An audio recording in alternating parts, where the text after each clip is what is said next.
అసలు దొరల్లే సూటు బూట.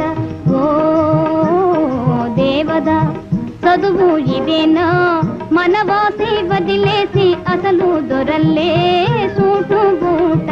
ఓ దేవదా